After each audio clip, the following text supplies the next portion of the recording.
नहमदुहु व नुसल्ली व नुसल्लिमु अला रसूलिहिल करीम। अम्मा बाद, आऊज़ु बिल्लाहि समीइल अलीम मिनश शैतानिर रजीम।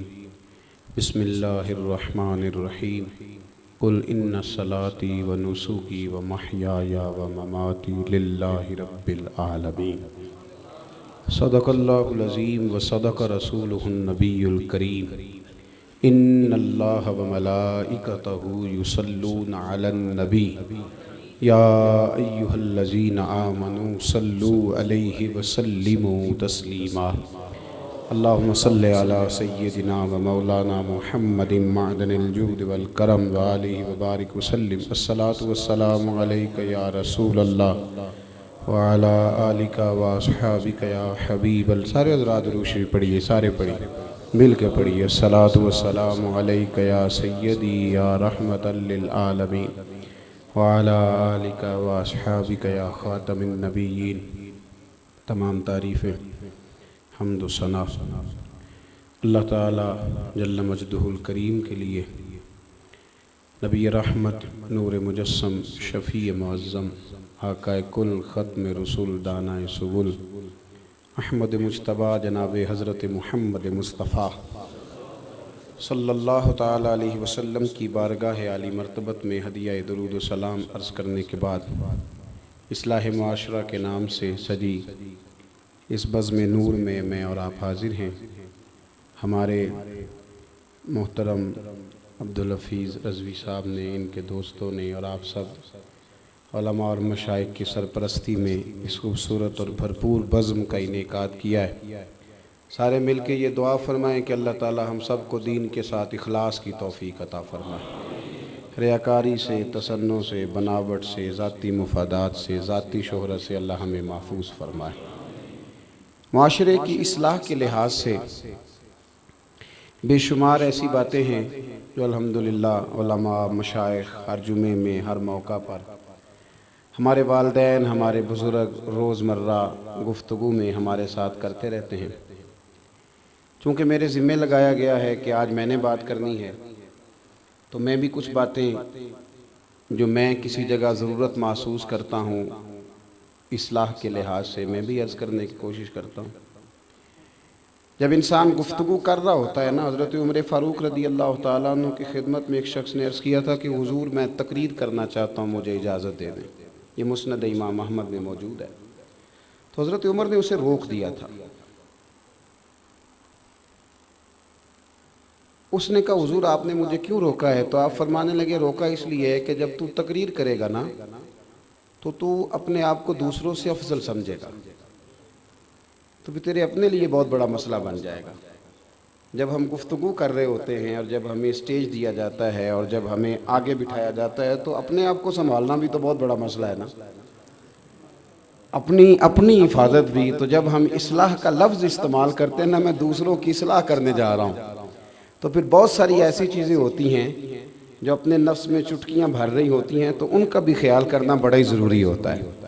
इसलिए बात शुरू करने से पहले आपकी खिदमत में ये गुजारिश है कि मेरा मकसूद किसी शख्स को टारगेट करना नहीं होगा, ना कोई ऐसी बात होगी, एक मजमूई सी बात है। बल्कि मैं अपने दोस्तों से अक्सर कहा करता हूँ कि मैं वो वाली बात छेड़ा करता हूँ जिसकी मुझे खुद बड़ी ज़रूरत होती है।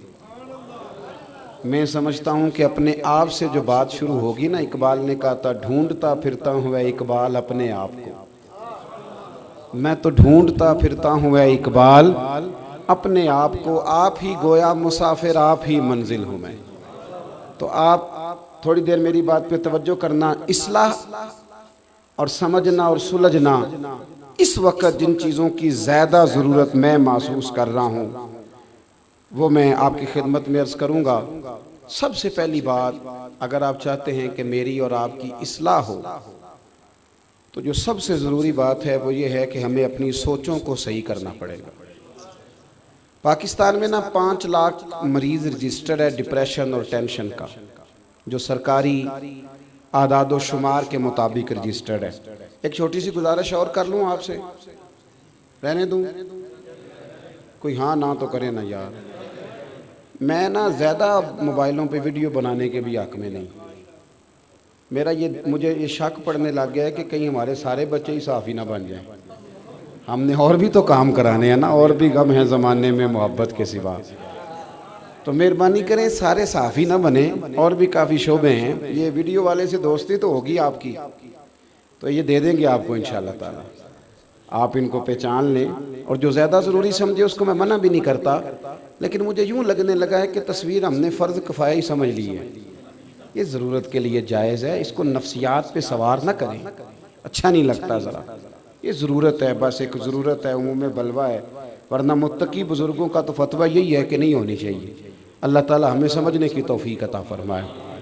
सबसे पहली 5 लाख आदमी भाई रजिस्टर है, जो टेंशन की, डिप्रेशन की। बहुत सारे लोग कहते हैं जनाब घर में दिल नहीं लगता,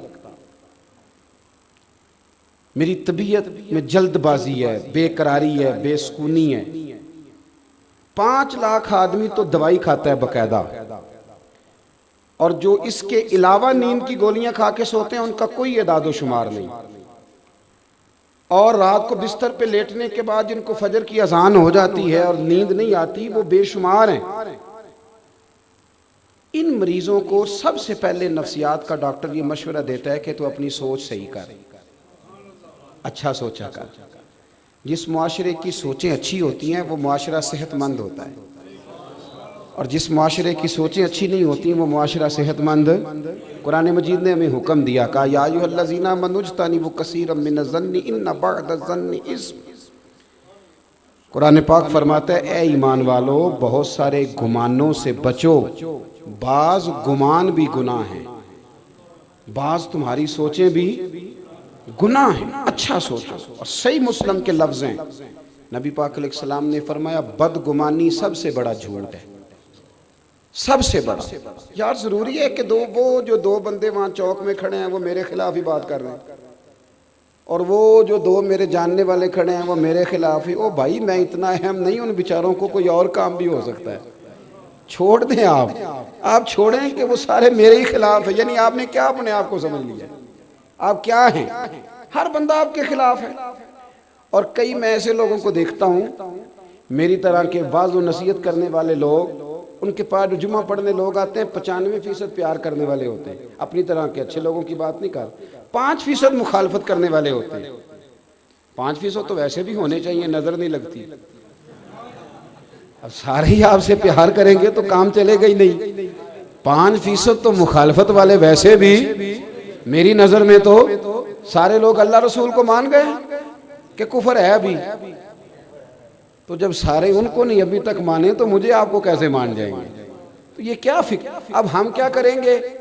95% प्यार करने वाले ज़हन में नहीं, वो जो 5% मुखालफत वाले, सारी तकरीर उन्हीं पे लग जाएगी। ओ खुदा के बंदे, उनको छोड़ ही दे, ज़हन में ही ना ला। कुछ जरूरी है कि उन्हीं का तज़किरा करना है? तो 95 की बात कर दो, तुझसे मुस्तफ़ा की मोहब्बत की बातें सुनने आए हैं। छोड़ उनको, वो क्या कह रहे हैं, वो किधर जा रहे हैं। अच्छा सोचें, अगर मुआशरा सेहतमंद करना है, इसकी इस्लाह करना, सबसे पहले सोच से। देखे ना, अल्लाह अकबर, अगर अम्मा ने बेटे से कह दिया ना कि ज़रा 5 मिनट कमरे में आना, मैंने बात करनी है, तो बेगम साहबा कहती है मेरे खिलाफ मीटिंग होने लगी है। तो तू आई है जब इसकी उम्र थी 25 साल, तो उससे पहले ये दोनों माँ बेटा जब बैठते तो तेरे खिलाफ मीटिंग करते थे। अजीब बेवकूफ़ी है ना। और बीवी अगर खामद को उठा के ले गई बीच लोगों के कि ज़रा बात सुनना, तो कुरान कहता है हुन्ना लिबासुल लकुम व अंतुम लिबासुल लहुन। मर्द औरत का लिबास है, औरत मर्द। मियाँ बीवी के दरमियान जो राज है वो इन्हीं का है, वो किसी दूसरे का हिस्सा, उसमें कोई शरीक ही नहीं, ये एक दूसरे का लिबास है। तो अगर बीवी अगर खामन को कभी उठा के ले गई ना, तो अम्मा कहती है बाप मेरे खिलाफ ही मीटिंग होने लगी। ओ भाई, ये एक दूसरे का लिबास है, एक दूसरे का पर्दा है। हमने बदगुमानियां इतनी बढ़ा ली हैं, इतनी। मैं मुल्क से बाहर था, तो जो आदमी बाहर बैठा होता है वो फोटो और तरह की देख रहा होता है, और जो यहाँ होते हैं उनके सामने तस्वीर और तरह की होती है। कराची में बड़ी बदअमनी रही है, तो क्या कराची के लोग कराची छोड़ गए थे? बसे ना वो लोग बेचारे, छोड़ा तो नहीं उन्होंने। तो मैं उन दिनों जब कभी जाया करता था तो मैं दोस्तों से कहता था यार खबरें बड़ी खौफनाक हैं। तो वो कहते थे यार खबरें और होती हैं, हकीकतें और होती हैं। हम ठीक है किसी कोने में ऐसा हो जाता है, लेकिन हमने बसना तो है ना। तो मुझे एक साहब कहने लगे पाकिस्तान का बड़ा बुरा हाल है। मैंने कहा मसलन, कहने लगे पीर सारे लुटेरे इल्ला माशाअल्लाह, मौलवी सारे लड़ाने वाले, सियासतदान खाने वाले, अवाम में नफसा नफसी है। मैंने कहा आप बैठे हैं बाहर, आप पढ़ते हैं मोटी मोटी अखबार, आप हमारे मुल्क में आए। अगर आज भी हर जगह नातें चल रही हैं ना, और हर जगह जिक्र हो रहा है, खानकाएं आबाद हैं, सारे पीर जाली होते तो नातें जारी ना होती। ये अच्छे अच्छे लोग अभी भी मौजूद हैं और क़यामत तक मौजूद रहेंगे। आप कहते हैं उलमा कर कुछ नहीं रहे, तो रमज़ान शरीफ में मस्जिदें थोड़ी होती हैं, हाफिज ज़्यादा होते हैं कि नहीं? तो मौलवी तो कर कुछ नहीं रहा, तो ये हाफिज कौन बना रहा है? ये कहाँ से पैदा हो रहे हैं भाई? कोई मस्जिद ऐसी है जिसमें जुमा इसलिए ना होता हो कि खतीब कोई नहीं है? कोई ऐसी मस्जिद जिसमें नमाज ना होती हो कि इमाम नहीं मिलता? तो मौलवी तो कार कुछ नहीं रहे, तो ये बंदे कहाँ से पैदा हो रहे हैं? ये लोग कभी ऐसा हो कि जी मैं मसला पूछने गया था तो मुझे मौलवी कोई नहीं मिला, बोले तो सही यार। कभी ऐसा हुआ हो या मौलवी साहब ने कहा हो सुबह 9 बजे आना, डॉक्टर तो यही कहता है ना, लेकिन मौलाना को आप ये कहने की इजाज़त देते? कभी ऐसा हुआ है कि मसला पूछने गया था पर मौलवी नहीं मिला? वो मैंने कहा आप दूर बैठ के ऐसी बातें करते हैं, मदारस आबाद हैं, गवर्नमेंट कोई सरपरस्ती नहीं करती, लेकिन अल्लाह के फजल से हर साल रसूलुल्लाह के गुलाम तैयार होते हैं, हाफिज कारी और आलिम तैयार होते हैं। और बात रह गई सियासतदानों की, मेरे साथ कोई इख्तलाफ करना था तो मुझे एतराज़ नहीं, पर मैं सारे सियासतदानों को भी बुरा नहीं समझता। मैं सबको बुरा, गलतियां सब में पाई जाती हैं, हमें हमारे अंदर भी पाई जाती हैं, लेकिन एक लाठी से हर बंदे को हाँकना ये भी दुरुस्त नहीं है। मैं बड़ी तनकीद करता हूँ जहाँ बात तनकीद वाली हो, लेकिन खुदारा एक लाठी से हर चीज़ को हाँकना भी, अगर पूरी सियासी जमात के अंदर एक MNA भी ठीक है ना तो उसकी तारीफ करनी चाहिए। एक MPA पूरी असेंबली में सही है तो उसको सही, मैं सही कह रहा हूँ आप हज़रात से। और जहाँ तक बात अवाम की है, अवाम में नफसा नफसी है, तो मैंने कहा कोई नफसा नफसी नहीं, अल्लाह का फजल है।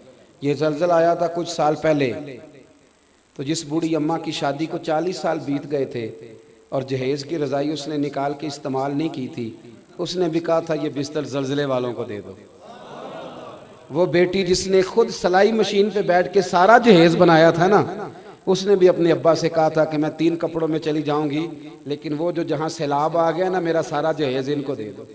ये नौजवान जिनको तुम बुरा कहते हो, जिनके बारे में रोज लोग कहते हैं कि लड़के बड़े खराब हो गए, वन व्हीलिंग करते हैं, ये करते हैं, तुम्हें वन व्हीलिंग तो नजर आती है, ये नजर नहीं आता कि एक बाबा जी को खून की बोतल की जरूरत होती है और 14 लड़के लाइन में खड़े होते हैं? ये नहीं नजर आता? ये मेरी मिल्लत के जवान नहीं? ये मिलाद का मौका आता है तो झंडियां कौन लगाता है? ये शहर और बाजार सजाता कौन है? ये रसूलुल्लाह के नाम के नारे कौन लगाता है? और मैंने कहा तुम्हें गलत फहमी हो गई है, तुमने समझ लिया है ये वतन शायद जो है वो सियासतदानों का वतन है। ये वतन सियासतदानों को नहीं, ये दाता अली अजमेरी का वतन है, ये बाबा फरीदुद्दीन मसूद गंजे शकर का वतन। सोचें, सही करें। और इस पर मैं अपनी सारी इस गुफ्तगू पर एक हदीस पढ़ दूं ताकि बात मजबूत हो जाए। निसाई में और जामे तिरमिजी में मौजूद है। नबी पाक अलैहिस्सलाम ने फरमाया मेरी सारी उम्मत कभी गुमराही पर जमा नहीं होगी। ये हो सकता ही नहीं कि सारे लोग बुरे हो जाएं। ये हुजूर ने नस बयान कर दिया, सारे लोग बुरे हो सकते। मसला ये है कि मैंने ऐनक लगा ली है ना, तो मैं अपनी ऐनक की गर्द नहीं साफ करता, मैं सामने वाले का चेहरा साफ करना शुरू कर देता हूँ। खुदारा ऐनक की गर्द साफ करें, ऐनक की, अपने आप को ठीक करें। सोच, जब आपने खड़े होकर छत पे देखना है तो बंदे बौने बौने नजर आने। मैं अक्सर कहा करता हूँ कोई छोटा उस वक्त नजर आता है जब उसे दूर से देखा जाए या गुरूर से देखा जाए। करीब जाके देखा करो, आजिज़ी से देखा करो, बड़े बड़े लोग नजर आएंगे। हमारी तो मुसीबत ये है कि इश्क का अपना गुरूर, हुस्न की अपनी अना, उसने आने ना दिया हमने जाने ना दिया। हम तो इस चक्कर में पड़े हुए हैं, जब अपनी अपनी अना लेके बैठे रहेंगे। मेरे ना अभी रजवी साहब से मैंने कहा जब मैं जाऊं तो नारा ना लगवाना, लोगों को खड़ा ना करना। कहने लगी क्यों? मैंने कहा इसलिए कि वो पहले से आए तो उन्हें सजा है कि जो बंदा आए खड़े हों। देखे ना, एक बंदा बेचारा मगरिब से आया हुआ है या ईशा से आया हुआ है, तो जो बंदा आ रहा है उसके मेरी तरह के बंदे उसके दिल में उम्मीद है कि खड़े हों, तो भाई तू पहला होना सी ना। ये क्या अजीब हरकत है। और बुजुर्ग लोग बैठे होते हैं और मेरी तरह का बंदा है तो उनको खड़ा करो, और अजीबो गरीब से धक्के लगते हैं। हमारा दावा तो फकीरी का है, तो फकीरी में तो अना होती कोई नहीं, उसमें तो जो हटो बचो की कहानी कोई नहीं, उसमें तो लोग हजरत ख्वाजा बायजीद बुस्तामी, हजरत ख्वाजा, इनको सबसे पहले सुल्तानुल आरिफीन कहा गया है। और हजरत ख्वाजा बायजीद ने एक दफ़ा दावा किया था, फरमाया मेरा असली नाम याद कर लो, रब तुम्हारी बख्शिश फरमा देगा। इतना बड़ा आदमी। एक शख्स मिलने आ गया, उसने पूछा हजरत ख्वाजा पीर बायजीद बुस्तामी आप हैं? तो आप फरमाने लगे 30 साल हो गए मैं तलाश कर रहा हूं, अगर हजरत ख्वाजा पीर तुम्हें मिला तो मेरी भी मुलाकात करा देना। 30 साल से ढूंढ रहा हूं। ये कह के आप चले गए। तो उसने दोबारा एक बंदे से पूछा कि हजरत ख्वाजा पीर बायजीद बुस्तामी, तो कहने लगा अभी तो तुम बातें कर रहे थे उनसे। कहा मैंने तो उनसे कहा है कि आप हजरत ख्वाजा पीर बायजीद बुस्तामी हैं, तो वो कहने लगे मैं 30 साल से ढूंढ रहा हूँ। फरमाने लगे यही तो वो मानते नहीं कि मैं हजरत ख्वाजा पीर हूँ, ये तो वो मानते नहीं ना, तुमने कहना था बायजीद बुस्तामी आप हैं, फिर वो कबूल कर ले। इतना लंबा रट्टा, इतना बड़ा मसला, इतनी बड़ी, छोटा लक़ब से भी काम चल जाता है। और ये जो कि मौलवी पीरों की बात हो रही है तो आप बड़े हंस रहे हैं। वैसे ये है कि महल्ले के चौधरी का इश्तिहार पे नाम ना लिखें तो वो भी महफल में कोई नहीं आता। हुन नाराज हो तुसी थोड़े थोड़े। हाँ, और मस्जिद की कमेटी के सदर को एप्लीकेशन ना दें तो वो जलसा भी नहीं करने देता। वो कहते हैं सदर मैं हूँ और आपने मुझसे पूछा। इन चीज़ों से बाहर आए। साफ सुथरी पाकीज़ा सोच, अच्छी सोच आपको अच्छा रखेगी, आपको जवान रखेगी। देखे ना, मैं यहाँ तकरीर कर रहा हूँ रावला कोट में, इस वक्त मैं मुजफ्फराबाद में नहीं कर रहा, पिंडी में नहीं कर रहा। तो मेरा ये हक बनता है कि जो बंदा इस वक्त सही और लकीदा आदमी मुजफ्फराबाद में तकरीर कर रहा है, मुझे उसकी सपोर्ट करनी चाहिए। इसलिए कि रब ने मेरी औकात इतनी बनाई है कि मैं एक वक्त में सिर्फ एक जगह बयान कर सकता हूँ, और अल्लाह की मखलूक बहुत ज़्यादा है। लेकिन अगर मैं इस चक्कर में पड़ जाऊँ ना कि काम सिर्फ मैं ही कर रहा हूँ, फिर मैं खराबी करूँगा, फिर मैं दूसरों की खिदमात का इनकार करूँगा, फिर मैं माशरे के अंदर दिक्कत पैदा करूँगा, फिर ग्रुपिंग होगी, फिर तंग नजरी जन्म लेगी। आप अपनी तबीयत को ठंडा करें, मिजाज को अच्छा। और ये हर जगह हो रहा है। उलमा और मशाइख के चूँकि हम हाईलाइट कर लेते हैं ना, आप डॉक्टर के पास चले जाएं, एक को आप जाके दवाई दिखाएं पहले वाले की, तो कहेगा उसको क्या पता है, ये छोड़ें, ये तो तबाह कर, ये तो आपका मैदा ही खराब कर देगी सारी। हर जगह फसाद है। हम एक दूसरे का वजूद कबूल करने को तैयार ना, ऐसा करें, सोच सही करें, सुथरी करें, साफ सुथरी। मैंने भी एक डॉक्टर साहब को, मुझे भी कोई थोड़ी तकलीफ थी पिछले दिनों, टेस्ट वेस्ट कराए, तो एक डॉक्टर साहब के पास में गया तो उन्होंने रिजेक्ट कर दी पिछले की सारी दवाई। कहने लगे इतनी दवाई खा के तो बंदा पागल हो जाता है। मैंने उनसे कहा कि सबसे पहले तो आप इस डॉक्टर के खिलाफ मेरे साथ चल के मुकदमा करें, और फिर उस इंस्टीट्यूट पर मुकदमा करें जिसने इसे MBBS की डिग्री जारी की है, और फिर जितने सालों से ये दवाइयाँ लोगों को लिख के दे रहा है, उसकी प्रैक्टिस की उम्र को 25 साल हो गई है। उन 25 सालों में जितने मरीजों का पैसा उसने खाया, उसका आप भी हिसाब देंगे, वो भी देगा। कहने लगे पीर साहब आप तो दूर ही निकल गए। मैंने कहा क्या तमाशा बनाया है, कौम को तकसीम कर दिया है। हर बंदा जो है वो आके कह देता है फलाना गलत है। ऐसे भी कभी हुआ है? खुदारा दूसरों का वजूद मानो। पता है मेरे मदीने वाले महबूब की शान क्या है?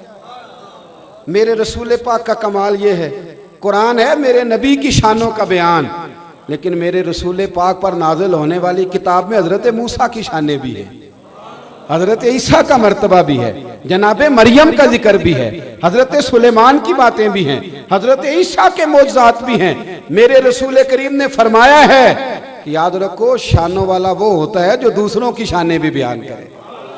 ये क्या बात हुई कि इतनी तंग नजरी होना। आला हजरत फाजिल बरेलवी रदी अल्लाह तआला अन्हु के सामने एक शख्स ने शेर पढ़ा। उसने कहा शान यूसुफ जो दबी वो भी इसी दर पे दबी। हुजूर के दर की बात कर रहे हैं सल्लल्लाहु अलैहि। शान यूसुफ जो दबी यानी हजरत यूसुफ का हुस्न भी अगर माज़अल्लाह दबा तो यहाँ आके दबा। आला हजरत फरमाने लगे ये तो क्या कह रहा है, मेरे नबी किसी को दबाने नहीं आए। तो कहा हजरत फिर क्या पढ़ूं? फरमाया कहो कि शान यूसुफ जो बड़ी वो भी इसी दर से बड़ी। शान यूसुफ जो बड़ी वो भी हुजूर पर सूरह यूसुफ नाजल हुई है तो हजरत यूसुफ का जिक्र क़यामत तक बाकी रहेगा। तो शान यूसुफ जो बड़ी वो भी, तो सोच अच्छी करें, साफ सुथरी। हमारा बड़ा अजीब मिजाज है। एक पीर साहब के मुरीद हैं, पीर साहब बाशरा हैं, सुन्नत के मुताबिक दाढ़ी है, सर पे पगड़ी है, इमामा है, 5 नमाजें पढ़ते हैं। मेरे और आपके लिए इतना ही काफ़ी है, बहुत काफ़ी। उसके अंदर क्या है, वो खा कितना गया है, वो ले कितना गया है, और उसने बना क्या लिया है, ये हिसाब लेने की ड्यूटी अल्लाह की है। ना हमने दिया है ना हिसाब हमारे। सुन्नत शरीयत का पाबंद है, इससे ज़्यादा हमारा तफ्तीश करना बनता, लेकिन हमने तो हद कर दी। हम तो वहां तक चले गए जहां हमारी जिम्मेदारी खुदारा। सबसे पहले सोच, इमाम अब्दुल्ला याफ़ई रहमतुल्लाह अलैह फरमाते हैं कि सारा बगदाद हजरत बिशर याफ़ी से मोहब्बत करता था, और सिर्फ इंसान नहीं, जानवर भी उनकी कदर करते थे। वो नंगे पांव चलते थे तो जानवर बगदाद की गलियों में गोबर नहीं करते कि रब करीम का बंदा जा रहा है। अल्लाह के वलियों की तो जानवर भी हया करते, वो गुजरते थे ना तो जानवर भी। बगदाद का एक ताजर था, जब अल्लाह ताला किसी को माल देता है ना तो वो बंदा सियाना भी जरा ज्यादा हो जाता है दूसरों से। उसकी सारा दिन ना मशवरे देने में उसका वक्त गुजरता है। उलमा को भी मशवरे देता है। वो कहता है इस मौजू तो जुमा पढ़ाया करो, इसलिए कि आजकल इस मौजू की ज़रूरत है। चूँकि 50,000 जो देता है मस्जिद में साल के बाद, तो मैं कहता हूँ अक्सर कि तेरे पास पैसे ना होते तो फिर मैं पूछता तुझसे मशवरा कौन लेता है।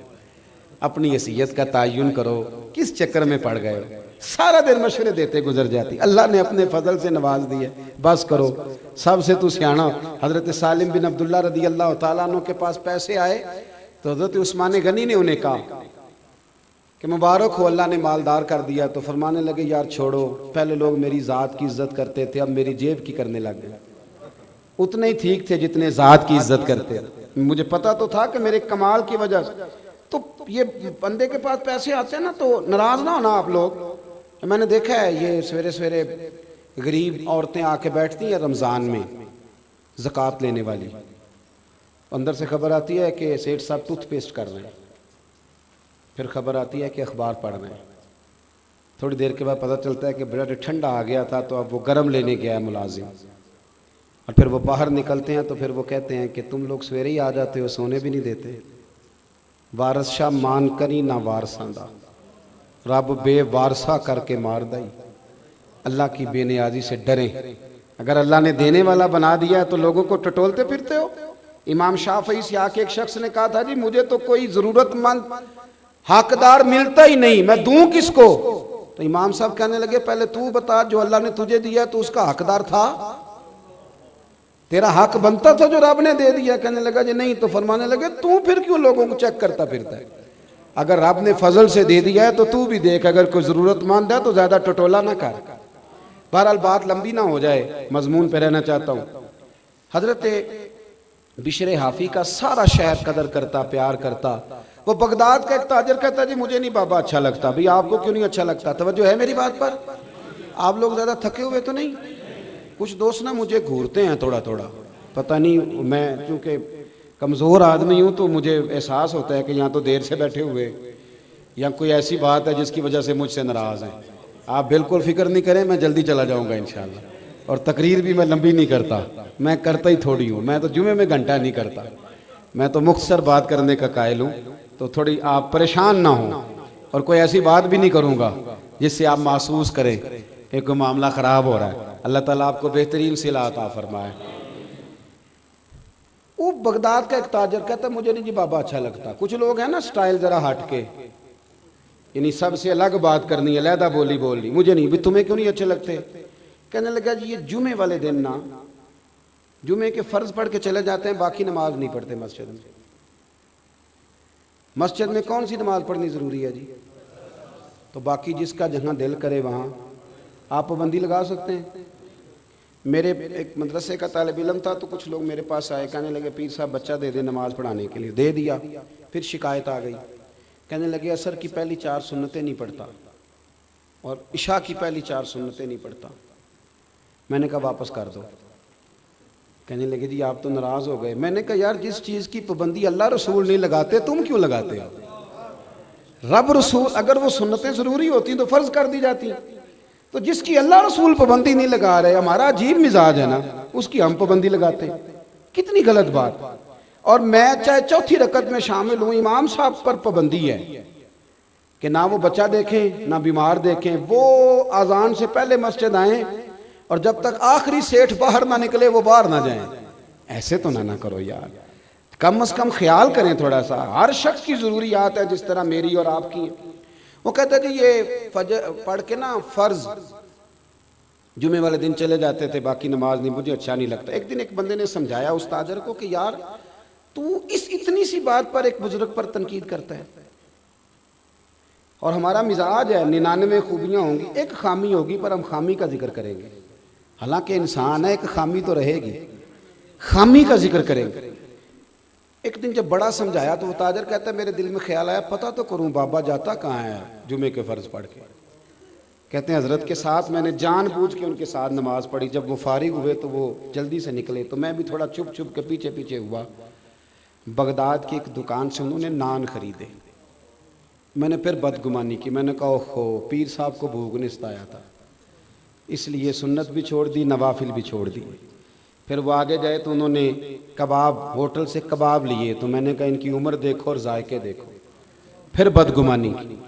कहते हैं फिर वो जंगल की तरफ बढ़े, तो मैंने कहा मौलाना लोगों से मुरीदों से छुप के खाएंगे।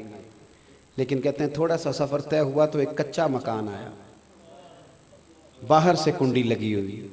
हज़रत बिशर आफ़ी ने खुद दरवाज़ा खोला और कहते हैं मैं सुराख से देख रहा था एक फालज ज़दा बूढ़े बीमार बाबा जी लेटे और उनके मुंह से रतूबतें पानी की निकल रही हैं।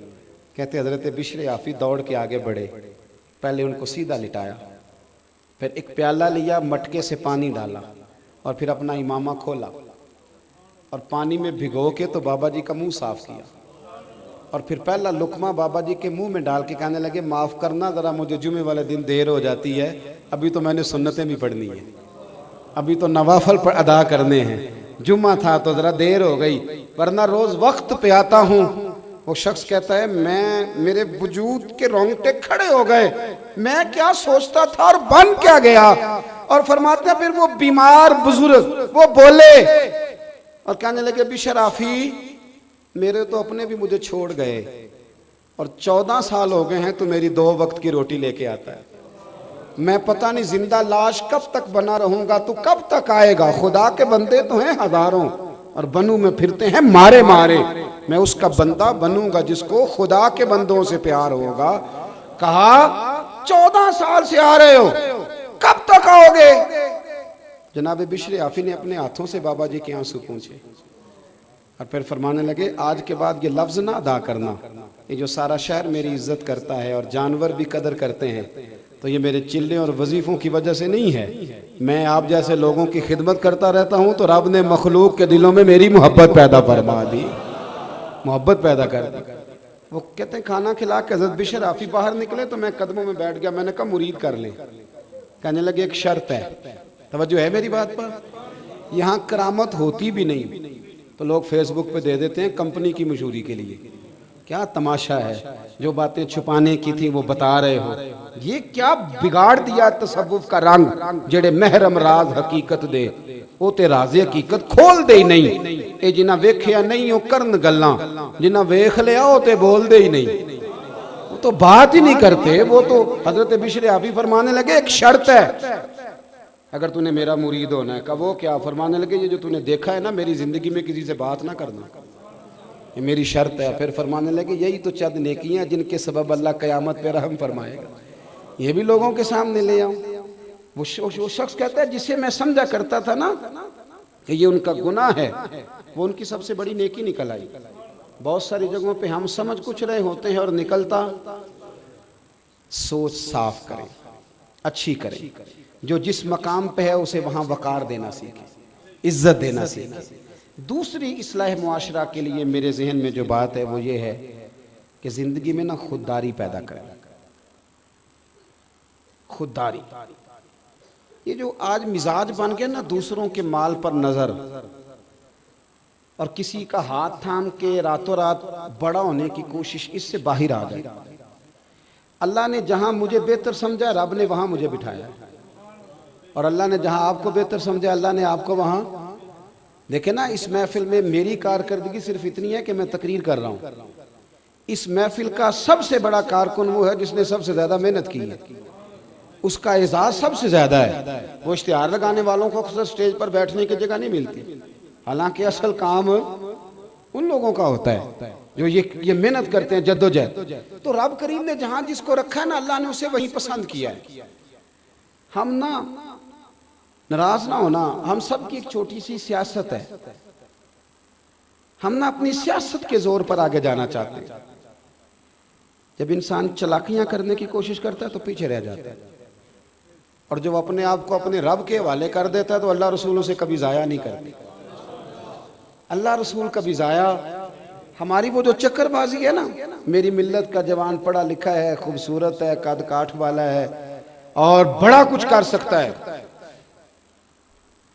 लेकिन वो सोचता है कि मेरी लंदन वाली पुप्पो मेहरबान हो गई तो फिर मेरा काम बनेगा, अमेरिका वाले मामू ने मेरा हाथ थाम लिया तो फिर मैं बच जाऊंगा, वो सेठ अगर मेरे साथ सेट हो गया तो निज़ाम चल जाएगा। और बच्चे ख्वाब देखते हैं कि मैं सवेरे उठूं तो नोटों से भरा हुआ थैला मेरी दहलीज पे पड़ा हो।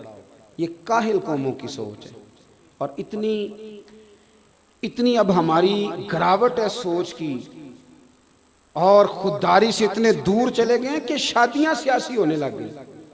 यानी बच्चा कहता है अमीर घर में ब्याह कराऊंगा, उसका वालिद कहता है कि वहां तेरी शादी हो गई तो चलो को 50-60 लाख उधर से आ जाएगा, को 10-15 मेरे से मिलेगा, तेरा काम।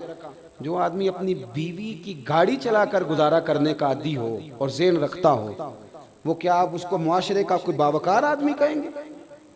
जो बीवी के पैसों पर गुजारा करने का मिजाज बना ले। इकबाल कहने लगे गैरत है बड़ी चीज जहाने तगोदो में, गैरत है, बोलिए, गैरत है बड़ी, दुनिया में कोई पेशा बुरा नहीं, रेडी लगाना भी बड़ी आला बात है, बहुत आला बात है, बहुत। मेरे साथ बहुत सारे लोग ना तस्वीरें खिंचवाते हैं, हालांकि मैं ज्यादा कायल नहीं फोटो का, शायद आज तक मैंने डिमांड नहीं की कि मेरी फोटो खींचो, और हो सकता है, मतलब ये कन्फर्म नहीं, लेकिन मेरी दानिश बिनिश में ऐसा नहीं कि मैंने कभी अपने हाथ से फोटो भी खींची हो, मिजाज नहीं, तबीयत नहीं, दिलचस्पी नहीं। लेकिन मेरे गांव का एक मोची है, जूते गांठता है, उस शख्स ने 4 बेटियां ब्याही हैं जूते गांठ के। और मेरे अब्बा जी बताया करते थे कि जिन दिनों ना धेला चवन्नी जूता गांठ, अब तो जूते कोई गंढवाता ही नहीं, अब तो गांठने का रिवाज नहीं, अब तो बच्चे नया ही लेते हैं। तो जूता गांठने के लिए जब उसको देते थे तो चवन्नी अगर उसकी होती थी ना, तो उसको कहते थे ना रुपया तो रख ले, तो कहता क्यों रखूं जी, मेरी चवन्नियां तो मैंने चवन्नी लेनी है, और नाराज हो जाता था। 4 बेटियों की शादी की है उसने, फिर अल्लाह ने उसे उम्रा भी कराया, और आज भी वहीं बैठा है। तो मैं जब गाँव जाता तो मैं कहता हूँ चाचा मैं तेरे साथ तस्वीर खिंचवानी है, तो मुझे कहते हैं पुत्र मेरा तो मुँह भी नहीं तुपया, मेरे साथ फोटो। तो मैं कहता हूँ यार तू एक इंसान है, तो एक मिसाल है, जिस बंदे ने हाथ फैलाने से नफरत की हो, अब तो चंदा ही चंदा रह गया, चंदा ही चंदा, इसके अलावा अल्लाह माफ करे कोई दूसरी शय। मैं ग्लासको में था तो मुझे एक साहब कहने लगे आपने कोई ऐलान शलान नहीं करना, मदरसा नहीं है। मैंने कहा मदरसे बड़े हैं पर अल्लाह का फजल है, क्योंकि वो नबी करीम के नाम के हैं तो हमें कभी कमी कोई नहीं आई, कभी नहीं कमजोरी आई, रोने का मिजाज भी नहीं, वो चल रहा है मदरसा। तो मैंने कहा आप क्या समझते हैं जो यहाँ आया है वो चंदे ले नहीं आया है, क्या मिजाज आप लोगों ने बना लिया, इससे निकलें। वो भी कोई कौमें होती हैं जो हर वक्त हाथ फैला के रखती हैं। कुरान मजीद ने सहाबा की तारीफ की, ला यसअलून अन्नास इल्हाफा, वो लिपट लिपट कर सवाल नहीं करते। ये साहबे सुफा की बात की कुरान पाक ने, लिपट लिपट कर सवाल, खबरदार थोड़े पे गुजारा करना सीखो, इज्जत की जिंदगी जियोगे। और नौजवान बिलखुसूस याद रखें, अगर वकार से जीना है, सार उठा के जीना है और मुतमईन जिंदगी गुजारनी है, तो फिर उस बात पे राजी हो जाओ जो अल्लाह ने हमें अता किया है। फिर तेरा 5 मरले का मकान, अगर तूने फ्रॉड का मकान खरीदा है ना 6 कनाल का, तो उससे तेरा 5 मरले का वकार वाला घर बड़ा शानदार। इज्जत के साथ अगर जीना चाहते हो, हातम ताई से किसी ने कहा था कभी तूने अपने से बड़ा सखी भी देखा है? हातम ताई का नाम है ना आज तक सखावत में, अपने से बड़ा सखी भी देखा है? उसने कहा देखा है। कौन सा? कहने लगा मैंने एक दफा अपने सारे शहर की दावत पकाई, तो मैं चेहरे पे नकाब ओढ़ के निकला कि पता करूं कोई आदमी रह तो नहीं गया। तो जब मैं जंगल में गया तो मैंने एक बाबे को लकड़ियां काटते देखा। सब लोग उस जमाने के जितने पढ़े लिखे शुआरा अदीब सब मैंने बुलाए, बाबा लकड़ियां काट रहा था। तवज्जो है मेरी बात पर? तो कहते मैं उसके करीब गया, चेहरे पे नकाब था। मैंने कहा बाबा जी आपको नहीं पता आज हातम ताई की दावत है? कहने लगा बेटे पता है। तो मैंने कहा जाना नहीं? तो कहते बाबे ने अजीब जवाब दिया। कहने लगा मुझे ना अपने हाथों की कमाई का चस्का लग गया। किसका चस्का? हाँ, आजकल चस्का ये है कि किसी को पार्टी कैसे डालनी है, कैसे मुफ्त की रोटी खानी है। किसका चस्का लग गया? अपने हाथों की। बोलिए। मेरे ना मदरसे में एक लायक बच्चा पढ़ता है, मालदार घराने का था। तो थोड़ी सी ना आपको पता है दौरान तालिब इल्मी हमें भी बड़े बहाने आते थे, तो ये चीज़ें याद आती हैं, तो थोड़ा आगे पीछे होता था। वो मदरसे में काम हो रहा था, तो मैं उसको खिड़की में लेके खड़ा हो गया। मैंने कहा बेटे एक चीज़ तुझे दिखानी है। जब तेरे सामने भुना हुआ गोश्त रखा जाता है तो नखरे करता है। इधर भी आ, एक नज़ारा देख। मजदूर ना सवेरे 2 रोटियों के बीच अचार रख के लाता है, और जब वो दोपहर को खाने लगता है ना मेरे भाई, तो वो अचार उसकी रोटियों को भी लग जाता है और पौने को भी लग जाता है। लेकिन जब दोपहर का वक्त होता है तो मिट्टी से लिथड़े हुए हाथ पहले वो जाके टूटी पे धोता है। फिर वो क्या करता है कि वो पानी का प्याला खुद भर के रखता है। तवज्जो मेरी बात पे रखें। फिर वो जमीन पे बैठता है, और जब वो पोना खोलता है ना, कभी उसे खाते हुए देखो, यूं महसूस होता है कि दुनिया की सारी नेमतें इसके सामने पड़ी हुई। और टेबल पर बैठकर 22,000 की रोटी खाने वाले इतना शुक्र अदा नहीं करते जितना वो बंदा शुक्रिया अदा करता है। या अल्लाह तेरा शुक्र है, या अल्लाह तेरा शुक्र है। और उनको लफ्ज नहीं सीधे पढ़ने आते, वैसे भी लफ्ज तासीर से बनते हैं, तलफ्फुज से नहीं। अहले दिल आज भी हैं अहले जुबान से आगे। सही तलफ्फुज नहीं अदा करना आता, लेकिन जब वो हाथ बांध के कहते हैं ना या अल्लाह तेरा शुक्र है, तो यूं महसूस होता है कि रोटी तो इस बंदे ने खाई है। खाना तो, वरना शादी के मौके पर इतना खाया नहीं जाता जितना तबाह किया जाता है, क्योंकि मुफ्त का होता है ना, मुफ्त का। तो याद रखें मेहनत की कमाई एक हुस्न है, एक वकार है। वो जो बंदा 50 लाख रुपया महीने का या साल का कमाता है, वो तो देखता भी नहीं बेचारा पैसों को। वो बैंक में आए और बैंक से ही सारी जिंदगी अपनी दौलत देख सकता। लेकिन जो 600 रुपया दिहाड़ी लेता है ना, उसको जब शाम को मिलती है तो 3 दफा हाथ साफ करता है और 3 दफा बिस्मिल्लाह शरीफ पढ़ता है, और फिर वो जेब में डालता है। फिर वो हिसाब करता है कि 50 कहाँ लगाने हैं, 60 कहाँ। तो खुददारी से जियो, बावकार रहोगे, बाइज्जत रहोगे। हातम ताई कहते हैं मुझे कहने लगा कि मुझे हाथों की कमाई का चस्का लग गया है, अब मुफ्त के दस्तरखान पर मुझे मजा नहीं आता। तो कहते मैं तो बस उसका फिदाई हो गया। जब मैं वापस आने लगा तो उसने मुझे आवाज दी। मैं वापस पलटा तो कहने लगा बेटा आप भी दावत पे जा रहे हैं? मैंने कहा हाँ। तो उसने मुझे 5 दिनार निकाल के दिए। कहने लगा ये ले जाओ, हातम ताई को ना देना, वहां जो आदमी लंगर पका रहा ना उसे दे देना। यार बड़े बड़े लोगों ने रोटी खानी है, चलो मेरा भी हिस्सा पड़ जाएगा। तो हातम ताई कहते हैं मैं घोड़े से गिर गया, चेहरे से कपड़ा उठाया और मैंने कहा बाबा मेरे सीने से लग, मैं तो अमीर हो के सखी हूं ना, तू गरीब हो के बड़ा सखी है। आज समझ आई है तेरी सखावत की। पढ़िए ना हदीस पाक। हजरत अनस बिन मालिक कहते हैं एक शख्स ने आके कहा या रसूलल्लाह कुछ दीजिए। हुजूर मुझे कुछ बोलिए। और मेरे महबूब का दरवाज़ा वो है कि जहाँ से कभी कोई खाली गया ही नहीं। हुजूर कुछ दीजिए। तो नबी करीम अलैहिस्सलाम ने आज अलग बात कर दी, फरमाया तेरे पास कुछ भी नहीं?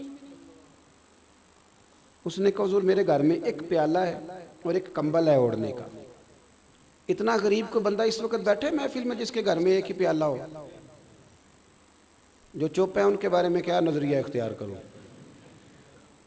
कोई ऐसा गरीब जिसके घर में एक ही प्याला हो, सिर्फ एक ही कंबल हो।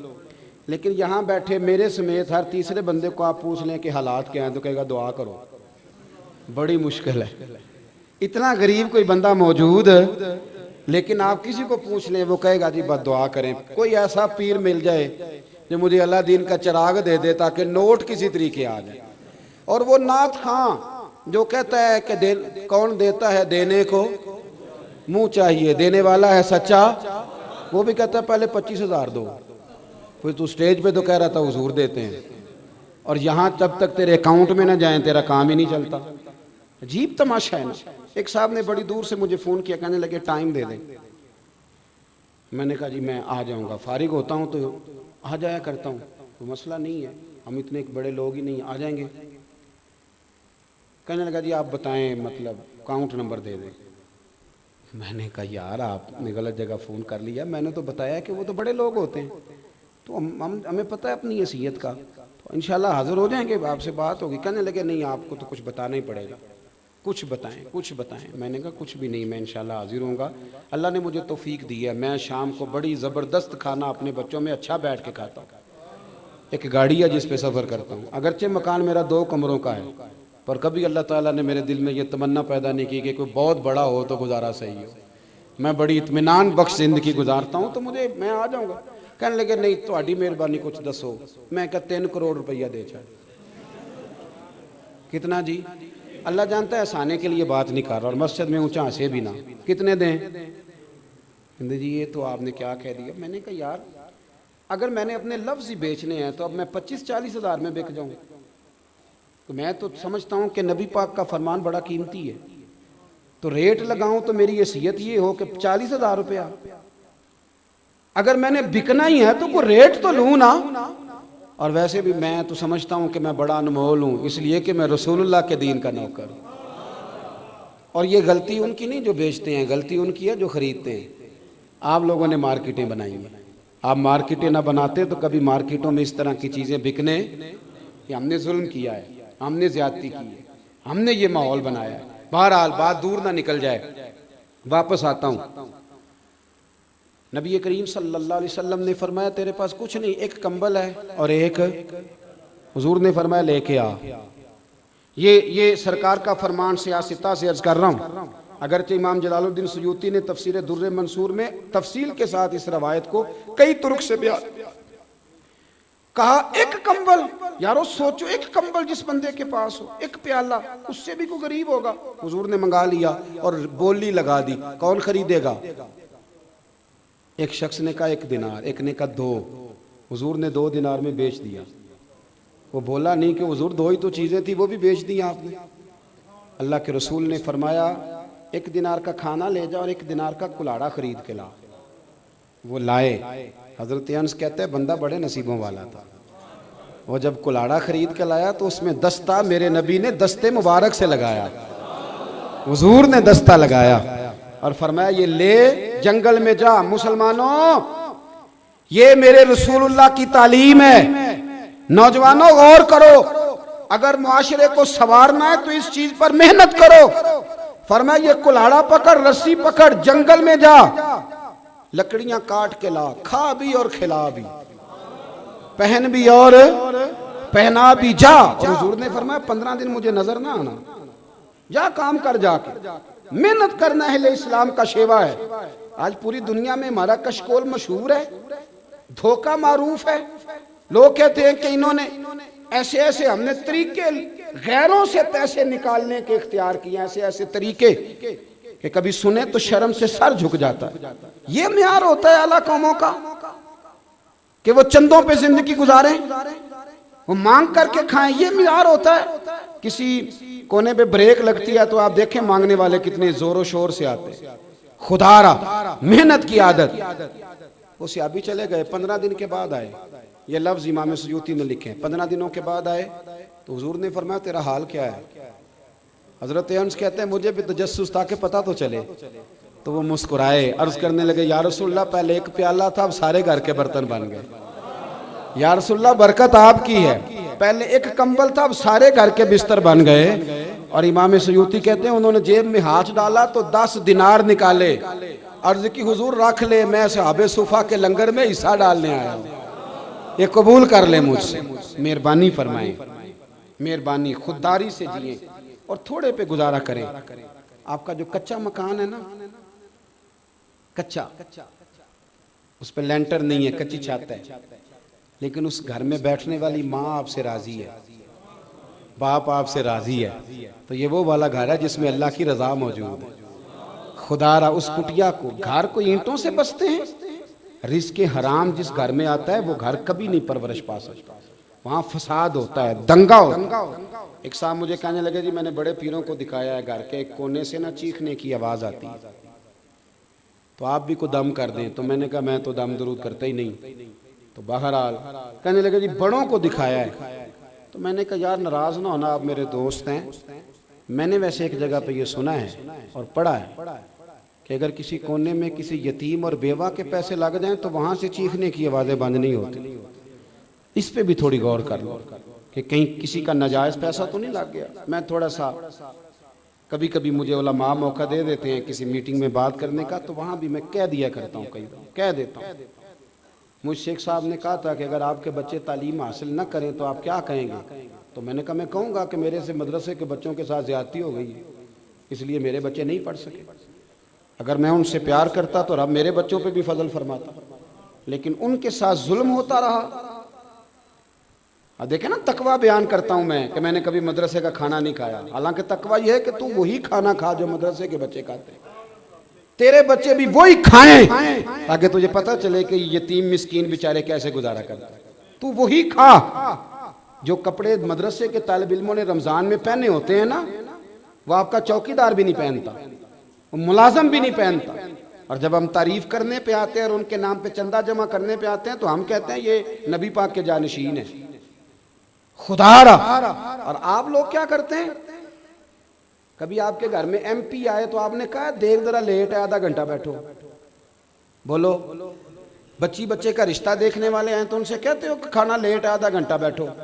तालिब इल्मों को तो आप कह देते हैं कि खाना लेट है, जरा 2 पारे और पढ़ लो। किस जुर्रत के साथ कहते हो? ये रसूलुल्लाह के दीन के मुहाफिज नहीं? ये नबी पाक सल्लल्लाहु अलैहि वसल्लम ने इनकी अजमतें बयान नहीं की? क्या समझा हुआ इनको? लवारस है, जो जिसके मन में आए इनके साथ करे। और फिर आप दावा करते हैं कि हमें स्कॉलर मिले मदारस से, हालांकि मदारस अपना किरदार अदा कर रहे हैं, मैं शुरू में कह चुका हूं, लेकिन जो इनके साथ जुल्म हो रहा है उसका अहाता करना भी बड़ा जरूरी है। इसलिए कि मैं खुद इस कबील का आदमी हूं, इसलिए बयान कर रहा हूं। बात लंबी हो जाएगी और दूर निकल जाएगी, वापस लौटता हूं। आखिरी बात, एक तो सोच अच्छी रखें, दूसरा खुददारी, और तीसरा जिंदगी में रियाकारी छोड़ दें। कुल इन्ना सलाती व नुसुकी व महयाया व ममाती लिल्लाहि रब्बिल आलमीन। अल्लाह ने ये बात बड़ी पसंद की और अपने नबी से कहलवाई। कहा महबूब मुझे ये बात बड़ी पसंद है, तू मुझे कह कि या अल्लाह बेशक मेरी नमाज, मेरी कुर्बानियाँ, मेरा दुनिया में मौजूद रहना और पर्दा करना लिल्लाहि रब्बिल आलमीन, उस रब के लिए है जो तमाम जहानों का पाल। रियाकारी बहुत ज़्यादा हो गई है, तसन्नो बहुत ज़्यादा है। रियाकारी का मैं तर्जुमा पता क्या करता हूँ? मैं कहा करता हूँ कि रियाकारी बुनियादी तौर पर अदाकारी को कहते हैं। अदाकारी ज़्यादा नहीं चलती, नॉर्मल जिंदगी ज़्यादा चलती। हम ना तसन्नो करते हैं, दिखावा करते हैं, और उससे घुटन पैदा हो रही है माहौल के अंदर। इखलास दूर दूर तक नजर नहीं आता। बीवी कपड़े वक्त पे धो के देती हो, खाना टाइम पे पकाती हो, सारे काम करती हो, लेकिन अगर खामद को शक पड़ जाए कि मेरे साथ मुखलिस नहीं, घर चलता है? वो सारे काम तो कर रही है, सिर्फ मुखलिस ही नहीं ना, तो घर चल जाता है। बोल नहीं रहे आप। और अगर बीवी को पता चल जाए कि पैसे भी देता है, मेके भी लेके जाता है, शॉपिंग भी हर हफ्ते कराता है, पर मेरे साथ मुखलिस नहीं, कहीं और भी चक्कर है, तो वो खामद बीवी को कबूल है? क्यों? सारे काम तो कर रहा है, सिर्फ मुखलिस ही नहीं। और भाई सुन लो, अगर आप मुखलिस नहीं तो घर नहीं चलता, तो दीन कैसे चलेगा? अगर आप मुखलिस नहीं तो घर का निज़ाम नहीं चलता, तो दीन का निज़ाम कैसे चलेगा? इखलास शर्त है, याद रखो। और याद रखना, अगर आप मुखलिस नहीं तो नमाज भी बोझ है, तकरीर भी बोझ है, आपके लिए महफिल भी माज़अल्लाह बोझ है। लेकिन अगर आप मुखलिस हैं तो फिर ये आपका शौक है, फिर ये आपका मिशन है, फिर ये आपका लुत्फ है, फिर ये आपका जायका है। फिर एक एक लफ्ज, वो एक नात खां साहब कहीं तशरीफ ले आए हमारे इलाके के करीब, तो बच्चों ने उनको बताया कि फलां शहर में, शहर का ही नाम बताना होता है ना, अब रावला कोट के कितने महल्ले हैं मैं तो नहीं ना जानता, तो मुझे जब कोई पूछेगा तो मैं तो यही पूछूंगा ना कि रावला कोट जाना है। तो उन्होंने कुछ थोड़ा सा हट के प्रोग्राम रखा हुआ था, तो कहने लगा आपने तो कहा था कि शहर जाना है, तो अब आगे भी जाना है तो पैसे बढ़ाए जाएंगे, इतना काम। तो मैंने फिर उसको समझाया, मैंने कहा इस तरह तो आप खुद भी तकलीफ में रहेंगे, अगर आप गाड़ी के मीटर पे नज़र करेंगे तो फिर तो आपकी ज़िंदगी मुसीबत बन जाएगी, फिर आपको ना कुछ फ़ायदा नहीं देगी। अगर आप ये ज़ौक़ बना लेना कि अल्लाह की रज़ा के लिए जा रहा हूँ, तो फिर जितने कदम ज़्यादा चलेंगे आपका ख्याल होगा कि ये सारी ज़मीन क़यामत में मेरे ईमानदार होने की गवाही देगी, फिर ज़्यादा कदमों से आपको बरकत हासिल होगी, आपको ज़ौक़ नसीब होगा, आप में तवानाई आए, इखलास पैदा कर लेंगे तो जीने का मज़ा आएगा।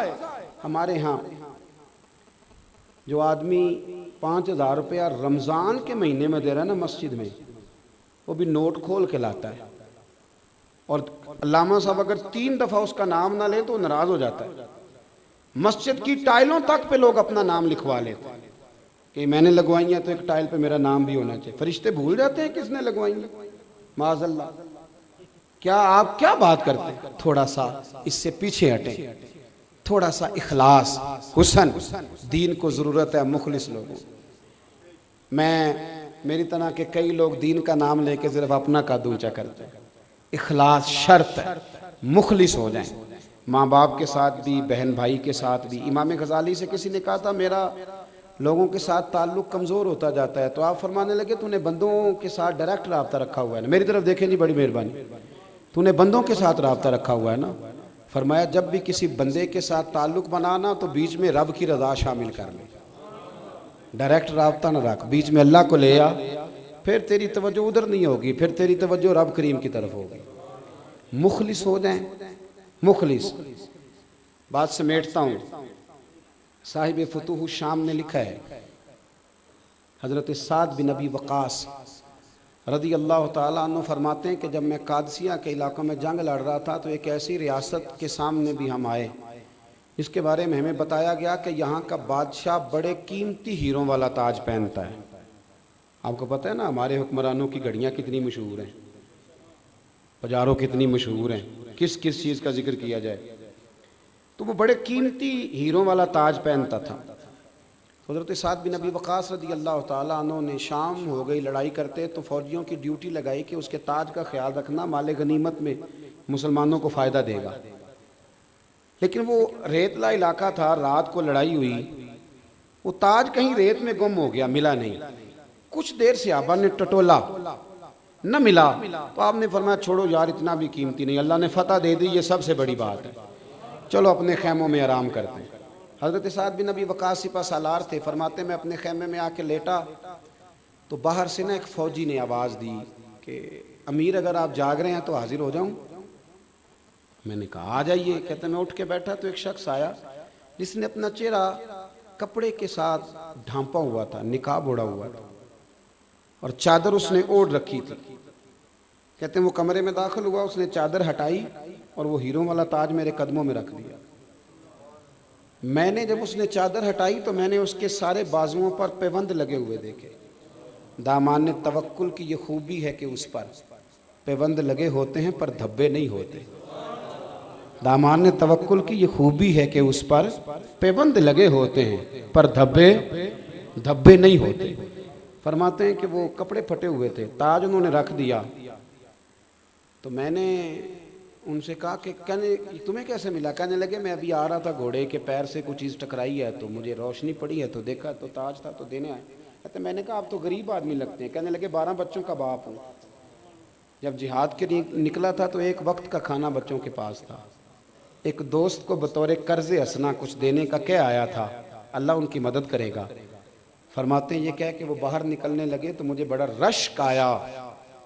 मैंने उनसे कहा कि अपना नाम तो बता दें, कबीला ही बता दें, चेहरा ही दिखा दें। कहते हैं जब मैंने ये कहा तो उस सहाबी ने ना रुख फेरा न चेहरा दिखाया, और कहने लगे साथ ये जो मैंने दयानतदारी का मुजाहरा किया ये आपके लिए नहीं किया, अल्लाह करे आपको समझ आए। कहने लगे ये आपके लिए नहीं किया कि मैं नाम बताता फिरूं और मेडल लेता फिरूं। फरमाया जिस रब और जिस रब के रसूल के लिए मैंने ये काम किया है ना, वो मेरा नाम भी जानते हैं, बाप का नाम भी जानते हैं, कबीला भी जानते हैं और मेरा चेहरा भी जानते हैं, और मुझे क़यामत में क्या अजर देना है ये भी जानते हैं। मैंने आपके लिए ये काम। हज़रत साद बिन अबी वक़ास फरमाते हैं कि सारी ज़िंदगी उस शख्स के लफ्ज़ मेरे कानों में गूंजते रहे। अस्सहाबी कन नुजूम, ये वो लोग हैं कि जिनकी हर अदा रोशनी तकसीम करती। अदा मुखलिस हो जाए अपनी ज़िंदगी में। दावा बड़ा लंबा चौड़ा है, बड़ा लंबा चौड़ा। एक साहब ने मुझे एक दफ़ा कार्ड दिया तो उस पर ना कई जमातों के नाम थे, किसी का सदर था, किसी का जनरल सेक्रेटरी था। मेरे जो प्यार वाले लोग होते हैं उन्हें मैं समझाता रहता हूँ, तो मैंने उनसे कहा, मैंने कहा एक जमात में काम कर, तेरी मेहरबानी हो ज़रा सही करके कर। ये हर जगह पे जो आप पहुँचे हुए एक पे काम करें और करें ज़रा, मतलब एक जगह मुखलिस हो जाए। कई दोस्त आते हैं कहते हैं पीर साहब फलानी जगह मुरीद हूँ, आप भी तालिब कर लें। तो मैं उन्हें कहता हूँ जितने बुजुर्ग हैं ना इस वक्त पाबंदे शरा हों सारे हमारे अपने, अल्हम्दुलिल्लाह हम इन चक्रों में नहीं पड़ते। तो आप एक घर की खिदमत कर लें, अल्लाह मेहरबानी फरमाएगा। एक के वज़ाइफ नहीं पूरे पड़े जाते, एक की बात पूरी नहीं सुनी जाती, तो आप कैसे, मतलब तो मुखलिस हो जाएं। जहां आप हैं वहां आप मुखलिस हो जाएं। 3 बातें मैंने आपकी खिदमत में अर्ज़ की। सबसे पहले तो सोच सही करें, दूसरी बात ज़िंदगी खुददारी से गुजारें। जो कौमें हाथ फैलाती हैं कभी बावकार नहीं रहती। और तीसरा थोड़ा अमल करें पर इखलास वाला करें, लिल्लाहियत वाला करें। आज छोटा आदमी हूँ, आया ज़रा दूर से हूँ, एक बात तो आपको मुझे मनवा लेनी चाहिए। एक मान लेंगे सिर्फ, चलो जितनों ने कहा मुझे इतने भी काफ़ी है, इतने भी काफ़ी है, सिर्फ एक ही जी, एक ही बात। आज आपने मेरे कहने पे ना एक काम करना, सिर्फ इखलास की बात कर रहा हूँ। किसी को ना पता हो, आपके बच्चों को भी नहीं, सिर्फ 2 रखते नमाज छुप के पढ़ के देखे, 2 नफल सिर्फ छुप के, किसी को ना पता हो। और एक दुआ मांगे या 2 दुआएं मांगे पर अकेले में छुप के, सिर्फ 3 बार दुरूद शरीफ पढ़े पर पढ़े छुप के, किसी को पता ना हो। और फिर आप अपने बिस्तर पे आके लेट जाएं और फिर आप अपने दिल में महसूस कीजिएगा कि रब ने आपको सुकून कितना अता फरमाया। शर्त यह है कि राज आपका और अल्लाह रसूल का हो, तीसरा को बंदा शरीक। ये एक दफ़ा आज करके देखें, अगर अमल आपके दिल को ठंडा करे तो फिर बाकी सारे अमल भी छुपाने शुरू करें। नेक अमल को कीमती, मुझे आज तक नहीं समझ आई, किसी बंदे के घर में 10 लाख रुपया पड़ा हो तो गली में आके बताता है, अगर 15 तोले सोना पड़ा हो तो, लेकिन तहज्जुद पढ़ता है तो बताता है आके। क्या तहज्जुद को कीमती नहीं समझता? तो तिलावत कर ली तो बता दिया है, तिलावत को कीमती नहीं समझा। भाई अगर सोना कीमती है, पैसे कीमती हैं, तो तहज्जुद की नमाज भी तो बड़ी कीमती है ना, उसको भी तो छुपाना चाहिए था ना, लेकिन उसका इजहार कर दिया। जो 5000 मस्जिद में दिया है वो सारे ज़माने को बता दिया कि नेकियां बड़ी कीमती हैं, किसी की नज़र पड़ जाए तो कई दफ़ा मसला बन जाता है, लिहाजा इनको छुपाएं। अल्लाह की बारगाह में दुआ करता हूँ जो मैं कह सका अल्लाह कबूल फरमाए। दौरान गुफ्तगू जहाँ भूल गए रब करीम हमसे दरगुजर फरमाए। आखिर दावा अल्हम्दुलिल्लाह।